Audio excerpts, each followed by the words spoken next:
Mi nombre es Michael Rivera Marín, soy monitor de la Corporación Cultural de Puente Alto y me encuentro a cargo del taller de habilidades literarias. Ya vamos en la clase número 9, en donde hemos entrado un poco más en aquellos aspectos técnicos más formales relacionados con la escritura. Primero tuvimos una etapa, ¿cierto?, de 7 capítulos más o menos, en donde abordamos aspectos generales de la obra. Ya toda esa planificación previa que debe hacer un escritor al momento de querer construir ya sea una novela o un cuento. Dícense en elementos como los personajes, el narrador, el espacio, el tiempo. Todo eso es previo a yo empezar a redactar mi obra.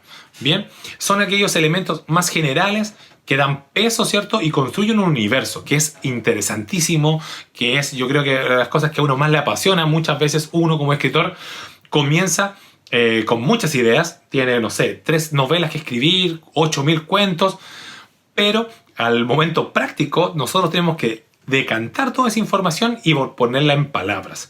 Ese es nuestro gran desafío, ser capaces de no solo decir nuestra obra es entretenida, es muy atractiva, porque los personajes son encantadores, porque el juego del tiempo es un desafío para el lector, sino que también porque está bien escrita. Y por eso ya en la clase anterior, la clase número 8, nosotros nos enfocamos en trabajar el uso de los guiones en los textos. Cómo el narrador va a ser capaz de darle vida a las palabras de los personajes de 3 formas distintas. Recordemos rápidamente. Una era a través del estilo directo, cuando el narrador le cede la palabra absolutamente a ellos y los personajes son los que se encargan de demostrar cómo son, y para eso se utilizaba un guión con una serie de reglas, ¿cierto? Ese guión de diálogo que no es el mismo que corta las palabras al final de una página, que no es el mismo que separa una palabra de otra, ¿cierto? O el que va como signo menos, sino que es un guión de diálogo que se saca con un código 2014, ¿cierto? Que está mostrado ahí. Y si no se acuerda, revise el video que está acá en la plataforma de YouTube, ¿ya? Entonces, ahora, bueno, la otra forma era cuando el narrador dice, el personaje dijo que tal cosa, le contó a otro y ahí el narrador hace un resumen de sus palabras. Pero eso son 2, y el último y más difícil es cuando el narrador le permite a los personajes mostrar su cabeza, tal cual como las ideas van fluyendo, se van manifestando en su cabeza sin ningún filtro, con la mayor de las responsabilidades. Entonces, ¿qué sucede ahora? ¿Ante qué terror nos enfrentamos nosotros los escritores? Que es la clásica página en blanco, ¿cierto? Pero ya tenemos la idea, eso tenemos el piso. Ahora nos vamos a enfrentar al uso de comas, que de verdad es algo que es nuestra presentación, o sea, más allá de todas las ideas buenas, los personajes que uno puede tener, encantadores, atractivos, todo se pierde si nosotros no sabemos escribir. Si nosotros no somos capaces de redactar una historia que tenga un ritmo, que tenga una coma bien puesta, un punto, no sé, todo se pierde. Todo, la persona, un lector casual o quizá un editor que uno lo mande a una editorial para ver si le publican la obra, toma ese texto, lo lee y dice, oh no, primer diálogo, mal puesto el guión, luego no sabe hacer describir una serie de hechos, de elementos, no, inmediatamente te van a devolver el texto. Eso no nos sirve, nosotros estamos trabajando para que eso no suceda. Por eso esta clase va a estar bien condensada con tips, ciertos errores más comunes que se pueden cometer con las comas y, por supuesto, a realizar un buen uso de la coma al redactar un texto. Eso es lo principal que a nosotros nos importa. Nuestro objetivo es que redacten bien y que redacten bien en torno a este uso particular de la coma, ¿ya? Vamos a ver unos ejemplos que son sacados de unos memes que, lamentablemente, por un tema de pantalla y tecnología que me ganó, no pueden verse como en foto, pero yo rescaté lo principal, ¿cierto? Que es el texto. Dice: vamos a comer niños, la primera oración. Y la segunda, gracias a una diferencia de una coma, dice: vamos a comer niños. Ahí automáticamente uno hace una pausa al leer. Y nos dice como síntesis: la coma puede salvar vidas. Si nos fijamos bien, en la primera oración, vamos a comer niños, nos está diciendo que uno, ¿cierto?, va a comer niños, se los va a devorar como si fuera una especie de caníbal. Mientras que en la segunda es una invitación a los niños de que ya llegó la hora, por ejemplo, de almorzar. Eso es lo fundamental. Eso es lo que nos puede salvar la vida, ¿cierto?, al usar bien una coma. A mí me encanta. El otro ejemplo es: no huele a gas. No huele a gas. La otra es: no huele a gas. La coma es importante, hay un boom de diferencia. ¿cierto? En la primera es que no hay ningún olor extraño y en la otra sí sucede. Dice, no. Por alguien que se haya confundido. Dice, oye, huele a azufre, por ejemplo. No, huele a gas. Entonces, ese tipo de cambios que se nos va a presentar gracias al buen uso de una coma es lo que nosotros vamos a trabajar hoy día, ¿ya? Si bien es cierto, la clase está bien cargada al tema de conceptos, pero porque son reglas, es inevitable. Yo entiendo que a muchos de nosotros nos ve como, oh, no, ver regla de comas no sea lo más atractivo de escribir, pero es prácticamente lo fundamental. Si nosotros vamos a escribir, por ejemplo, un cuento, habitualmente un cuento tendrá unas 2000 palabras, para que quede un cuento más o menos ya presentable, bien desarrollado. Y si escribe una novela, le aseguro que la cantidad de veces que usted va a escribir una coma son muy, muy superiores. Entonces, nada, vamos a ver cómo nos va con estas comas.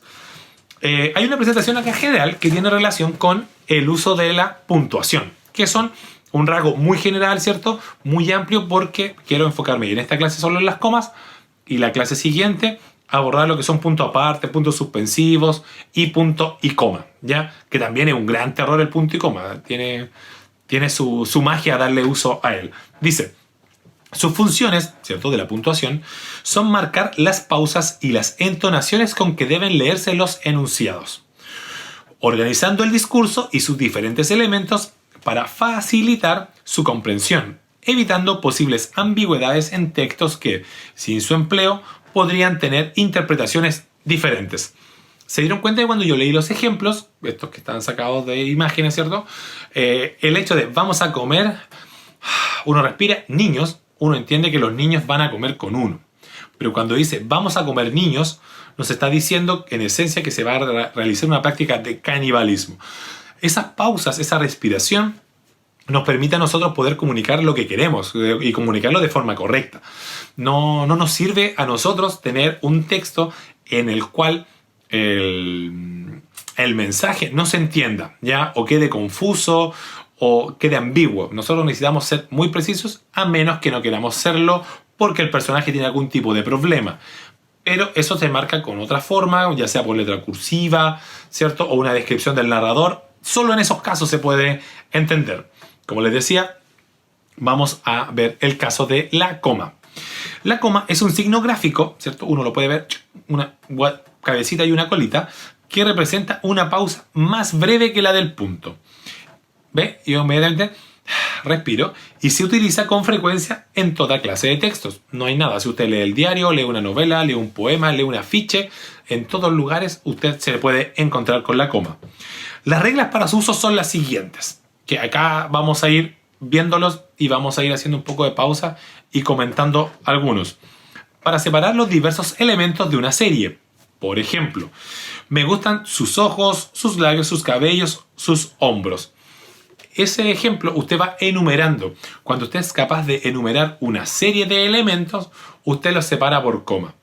¿Qué ocurre? Siempre lo más habitual es que en el último elemento usted lo reemplace y no coloque coma, sino que pueda colocar una I, ¿ya? Para que I tal cosa de que se cierre, ¿cierto?, esta pequeña descripción que se realizó, porque si no puede haberse un llenado de otra información. Ahí también juega el punto y coma, pero eso lo vamos a ver en otra clase, ya, para que no nos enredemos. Entonces, separa los diversos elementos de una serie, o sea, se van nombrando cosas y cada una de ellas se separa por coma.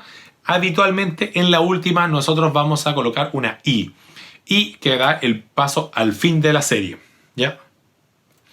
Vamos con el otro elemento. Para separar los vocativos, ¿ya? ¿Qué son los vocativos? Es súper importante. Cuando uno nombra a un personaje, esos son los vocativos. Cuando uno le da la palabra a un personaje, nosotros nos enfrentamos a los vocativos. Porque dice, es decir, las palabras que se usan para llamar la atención de un interlocutor. Pueden ser nombres propios, ¿sí?, con lo que decía yo. Pueden ser apodos o sustantivos asignados, los cuales pueden estar, fíjense bien, acá el vocativo no necesariamente debe ir al inicio o al fin, como en el caso anterior que llevamos una serie de comas, menos la última que era una Y. Y dice, pueden ir al principio, en medio o al final de una oración, como en los siguientes ejemplos. Pasamos ahora a los ejemplos. Perla, coma. Ahí está el vocativo. Perla, le estoy hablando a esta chica que se llama Perla. Por favor, dile que se apure. ¿Listo? Al principio quedó. La siguiente. No, Héctor, no es así. Héctor queda al medio. Y si usted se fija, Héctor va entre comas para que a nosotros nos quede muy claro que se está hablando de esa persona. Es el nombre que recibe el personaje, así es que a él nos estamos dirigiendo. Por último, cuando va al final, está acá puesto en un signo de pregunta, ¿cierto? ¿Por qué insistes, Manuel? También va con coma. A mí me pasa mucho que cuando me toca revisar textos, la gente olvida poner la coma. Que no es lo mismo cuando uno tiene un diálogo o se está describiendo a alguien y no le está diciendo directamente a esa persona. Cuando uno cumple, como se llama, la función apelativa, es decir, dirigirse a otro porque quiere que el otro realice una acción de cambio, nosotros nos vamos a enfrentar a un vocativo. Es decir, el vocativo siempre se presenta con coma, ya sea al principio, ya sea al final, pero el nombre debe quedar entre comas, como el caso al medio. Con estas reglas me recuerda que Stephen King, el escritor de It, ¿cierto? El payaso, o Cementerio de Animales, La Milla Verde, 1000 películas más, tenemos que que Stephen King le llama caja de herramientas, que son aquellas herramientas que nos van a permitir darle un buen uso a la novela. Entonces dice que uno debería tener esa batería de herramientas, ¿cierto? Esa caja de herramientas con nosotros cuando nosotros somos capaces de escribir. Cuando nosotros nos sentamos a escribir tenemos que tener ya sea el uso de sinónimos, ya sea el ritmo de palabras que sean acorde. Por ejemplo, si está de noche y está cometiéndose algo macabro, probablemente hay que describir la penumbra, ¿cierto? Todos esos tipos de elementos. Entonces, las comas nos van a permitir darle vida a eso, darle vida al personaje, a darle vida a lo que queremos transmitir, ¿ya? Entonces, es como que estamos nosotros ahora revisando la caja de herramientas que plantea el señor Stephen King, ¿ya? Seguimos con las reglas. Solo estamos viendo reglas, las cosas básicas y obligatorias que se deben cumplir antes de las oraciones introducidas por expresiones como sí, aunque y otras semejantes. Entonces, cuando se utilizan esas palabras como el sí y el aunque, también debe ir una coma. Les leo un ejemplo. Puedes invitarme si quieres. ¿Ya? Ahí está. Puedes invitarme, coma, si quieres. También hace la pausa. Puedes invitarme si quieres. De hecho, uno puede acompañarlo hasta con una expresión facial. Cuando uno escribe, muchas veces se mueve un poco y juega ahí. Entonces hágalo usted, de verdad que es súper recomendable porque le va a permitir darle el ritmo y la esencia a su personaje, ¿ya? Entonces, vamos al cine aunque no me guste esa película. Entonces tenemos ahí, bueno, vamos al cine aunque no me guste esa película, ¿cierto? También uno lo puede ir acompañando. Muchas veces se asocia que la escritura no es algo como físico, que es más bien puntual, de juntar letras, pero no es así en ningún caso. Existe la historia de José Donoso, escritor chileno, ¿cierto? El autor de el Obsceno Pájaro de la Noche, Coronación, que tiene película, ¿cierto? Él terminaba de escribir una novela y quedaba con dolor en su cuerpo, o sea, él se enfermaba finalmente porque era todo un proceso físico de realizar la novela. Y en este caso, como les fui mostrando yo, tomo bastante de José Donoso en ese sentido, porque me gusta que al leer yo el texto, en muchos casos, como le pasa a uno, y es ideal que suceda, especialmente con niños, cuando leen van cambiando la forma de hablar, van cambiando que cada personaje se comunique de una forma distinta. Eso es lo que nosotros tenemos que lograr también acá con las comas. El escritor Orson Scott Card, que hace novelas de ciencia ficción, ¿cierto? Principalmente el creador del juego de Ender, él dice que, bueno, él es inglés, no es español, entonces hay un ritmo distinto. Él dice que le gusta colocar las comas cuando hay una respiración, que él lee sus textos y cuando se cansa, anota la coma, ¿ya? Pero es Orson Scott Card, es un hombre que tiene un bagaje cultural muy muy bueno. Entonces nosotros debemos hacer lo mismo en términos de darle un respiro a los personajes. Eso quiero rescatar de Orson Scott Card, que el personaje debe tener una esencia y que el lector también tiene que tener un ritmo de esa lectura, ¿ya? Sigo. Para separar ideas, las comas también son necesarias porque conllevan o agregan una explicación. En algunos casos, estas ideas suelen ir en paréntesis, por ejemplo, es decir, una explicación como que uno las puede sacar, ¿ya?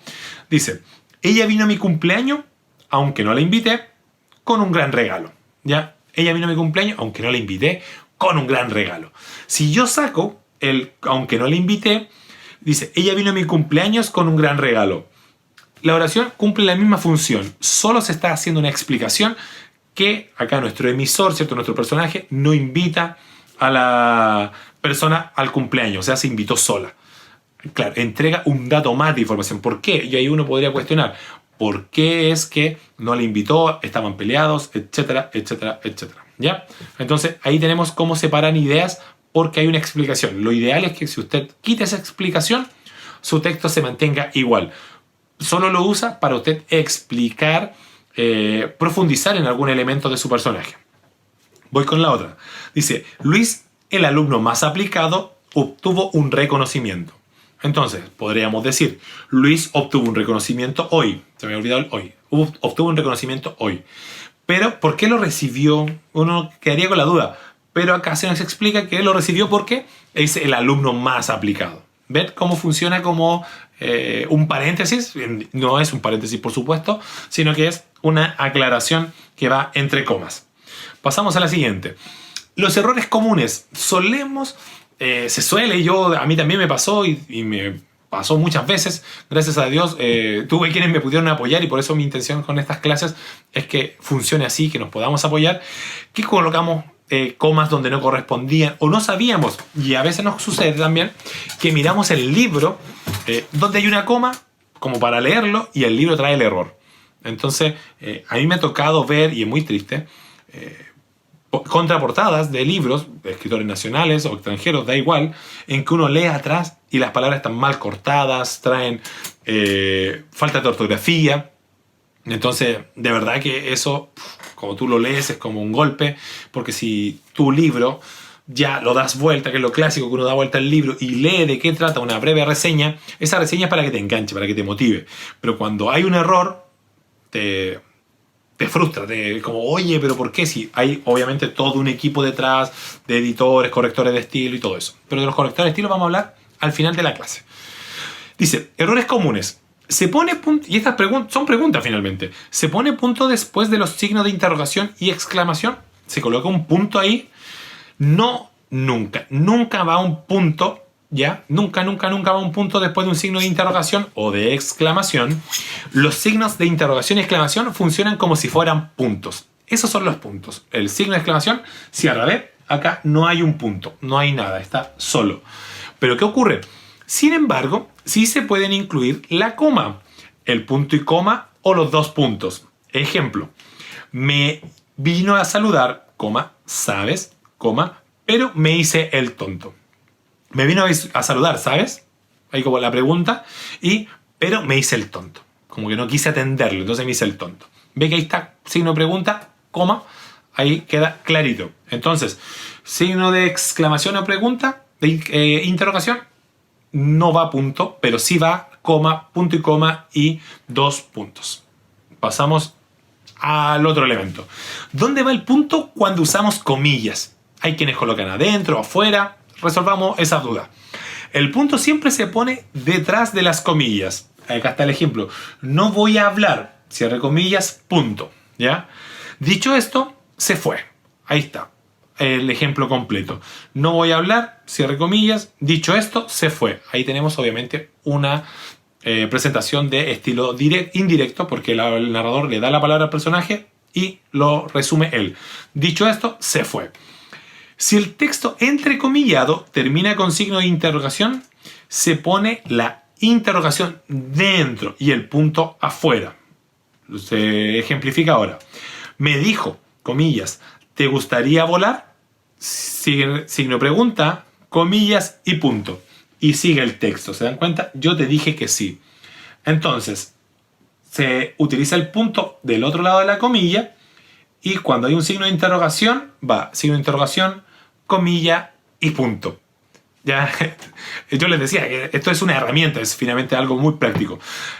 Si se fijan en las comillas, estas son las comillas españolas, que son las que nosotros debiéramos usar, que es porque somos de habla española. Las comillas que van arriba, ¿cierto? Las chiquititas que yo puse antes. Aquí. En sí y aunque, que son esas las inglesas, no deberíamos usarla, pero también la RAE no nos impide usarlas. ¿Ya? Se sabe que muchas personas, muchos libros, mi tesis de diplomado, ¿cierto? Mi tesis de profesor, tuvieron las comillas inglesas. ¿Por qué? Porque es más cómodo, porque para el diseñador en un libro, una comilla inglesa que va arriba gasta un espacio, mientras que la que es de esta que está acá, ¿cierto? Que es como unas B chiquititas, la voy a buscar, pero ahí está. Abarcan dos, entonces también hasta por un tema de diseño es más incómodo. Bueno, para que tengan claro, porque hay dos comillas acá, lo ideal es que sea esta porque es de española, pero si no, la de arriba, que es la inglesa, es la que todos usan, y el libro que lea de la editorial que sea, usted va a encontrar esas, ¿ya? Porque no es obligación, es solo una sugerencia de la RAE. Pasamos. Se pone coma antes de pero y después, ¿dónde va la coma? Solucionemos esa duda. Antes de pero, generalmente sí, ¿ya? Después, generalmente no. Así, se pone coma antes de pero en, ejemplo, ¿ya? Díselo, coma, pero contacto, coma, no después, ¿ya? No debería ir la coma después. Díselo, pero, coma, no te contacto. No queda bien. Insisto en eso que les decía, lea el texto y se va a dar cuenta que hay elementos que van a funcionar como hay otros que no van a resultar. Y en este caso la coma se coloca antes del pero. Díselo, coma, pero contacto, ¿ya? Pero no después. Ahí la coma no va después y ya me hicimos el juego que no va después. La coma después del pero. No se pone coma después de pero. Ni siquiera cuando precede una pregunta. Nunca, chiquillos. Jamás, jamás. Usted que me está viendo en estos momentos, nunca se coloca coma ni siquiera cuando precede a una pregunta. Aquí hay un ejemplo. Dice, pero, o sea, signo de pregunta, ¿qué te ha dicho? En caso de que se quiera marcar una pausa, se puede usar los puntos suspensivos. Y ahí tenemos una solución que yo entiendo es como, pero, ¿qué te dijo? Así cuando uno está desesperado por saber una respuesta. Pero, ¿qué te dijo? Ahí tenemos que el pero no lleva coma, pero si uno quiere dar esa pausa de suspenso, ese como momento de calma antes, puede usar el punto suspensivo. Por eso está acá el ejemplo, pero ahí la pausa, porque lo ha hecho, ¿ya? Así que ahí tienen una solución también, porque no solo es mostrarnos la regla, sino que también es importante que nos puedan presentar una solución, ¿ya? Vamos ahora con la última ya de las reglas. O sea, de estos datos como de usted hágalo bien, finalmente, es como eso. Con respecto a la coma de antes de pero, solo en algunos casos se puede prescindir de ella, como cuando une dos adjetivos, ¿ya? Pero cuando son dos adjetivos, uno no la usa, ¿ya? No la coloca después, sino que evita usarla, porque yo me acuerdo que un día me di cuenta leyendo a Stephen King, creo que leía Cementerio de Animales, hace muchos años atrás, y me di cuenta que cuando la oración, esa fue mi forma de analizarlo, esto es mi forma particular, quizás a usted también le sirva, pero en esencia es, cuando la oración que sigue al pero es tan breve, yo le dejaba sin coma, ¿ya? Ahora, con el tiempo me di cuenta que tenía que ver cuando se juntaban dos adjetivos o adverbios. ¿Cuáles son los adverbios? Los que indican tiempo, lugar, modo, ¿cierto? Son muchos. También podríamos hacer una clase sobre adverbios. Pero en el caso del pero, dice, es un libro corto pero denso. ¿Se fijan? Ahí hay dos elementos que describen, que son adjetivos finalmente. El pero, o sea, el corto y denso. Es corto pero denso. A veces como por ejemplo el libro de Juan Rulfo, El llano en llamas, es una novela cortísima, tendrá 100 páginas, 110 a lo mucho. Entonces cuando uno la lee en colegio con los alumnos ya, un libro de 100 páginas, entonces muy fácil, pero no es así, sino que ocurre esto, es un libro corto pero denso. Ahí tiene los dos elementos y ahí no se usa la coma, ¿ya? Para que lo tengan muy presente. Yo les había dicho que quería mencionar que dentro de una editorial, ¿cierto? Bueno, ahí tenemos este GIF que me encantó del escritor ahí. Me imagino que ustedes van a ser ellos creando ahora con estos tips sobre el uso de las comas. Las editoriales tienen como misión, ¿cierto? El uso o la responsabilidad de entregarnos a los autores, ¿cierto? Un trabajo de edición, corregir aquellos errores que están dentro de la obra. Generalmente son más de un rol, ¿ya? Está en un editor que es general, que va a ver los aspectos generales de la obra, pero hay uno que se va a dedicar a ver si están bien puestas las comas, si la palabra no tiene una falta de ortografía, si la palabra quedó bien escrita, donde dice aerosol y no aerosol, por ejemplo. Y esa persona se le llama corrector de estilo, que es el que revisa el estilo, que el libro quede y se pueda leer así con facilidad, como eso, le da como un ritmo a la lectura. Es ideal que los autores ya entreguen eso más o menos listo, pero hay veces que uno es humano, uno como es el creador de la obra, lo lee tantas veces, lo revisa tantas veces, que después ya de un tiempo uno no entiende, o sea, no ve los errores, porque uno lo va leyendo con la memoria, como que lo tienes tan en tu cabeza que no te preocupas. Así es que en ese sentido hay un corrector de estilo, que es la persona que se encarga de revisar que tus comas estén bien puestas, que el punto, que la comilla, todo eso, que el guión también, pero hay veces que las editoriales se ahorran ese presupuesto, porque obvio, todos sabemos que las editoriales o cualquiera que está generando un negocio trata de ganar dinero de este negocio. Entonces, hay algunos casos en los que eso no se hace y es muy triste, pero también es muy cierto. Yo una vez estuve trabajando en editoriales haciendo ese trabajo. Y ya después, por supuesto, no fue necesario porque eliminaron ese rol y el libro sale con los errores que salga y a nadie le importa. Entonces, para que usted no pase dificultades, no tenga problemas con ese proceso, ¿cierto?, de su obra y que su obra salga como debe y que usted, que ha invertido tiempo, pasión, ¿cierto?, tenga un buen producto. Si es que quizás no le cuesta, porque yo en mi caso es más fácil porque soy profe de lenguaje, o sea, ya tengo una formación y siempre vinculado con la literatura. Pero si usted trabaja en otra área, no puede estar limitado para no poder contar una historia. Su historia se tiene que contar y tiene que salir bien escrita. Por eso es que está este taller que está disponible para ustedes, para que conozcan el uso de las comas, por ejemplo. Ya la próxima semana, nada que ver. La próxima clase, cuando se suba, ¿cierto?, el video, vamos a presentar el uso de punto coma, punto suspensivo, puntos aparte, ¿cierto? Y es para que usted, como cualquiera de nosotros, tiene una idea, tiene una historia y la pueda llevar a la vida literaria. Se pueda concretar su historia y no se pierda porque usted no supo colocar una coma o no supo colocar algún elemento, ¿cierto?, donde iba el pero, quizás. Así es que mi invitación es que no se desanime. Yo sé que había harta información acá, que en el tiempo que nos da este sistema es muy breve, pero motívese e investigue. Yo creo que siempre uno puede salir de las dudas investigando un poco. Ya hemos aprendido con la pandemia, ¿cierto?, que somos capaces de dar vida a muchas instancias de aprendizaje. Estar yo haciendo la clase así ya para mí ha sido un aprendizaje, así es que lo invito a ustedes que se motiven, que creen sus obras y que por supuesto tomen estos tips y los vayan trabajando porque de verdad que les van a ser de utilidad y van a poder mostrar de mejor manera sus propios trabajos. Así es que muchísimas gracias por su compañía y espero que nos encontremos en un próximo video profundizando aún más esta caja de herramientas que son esenciales para un escritor. Que estén muy bien.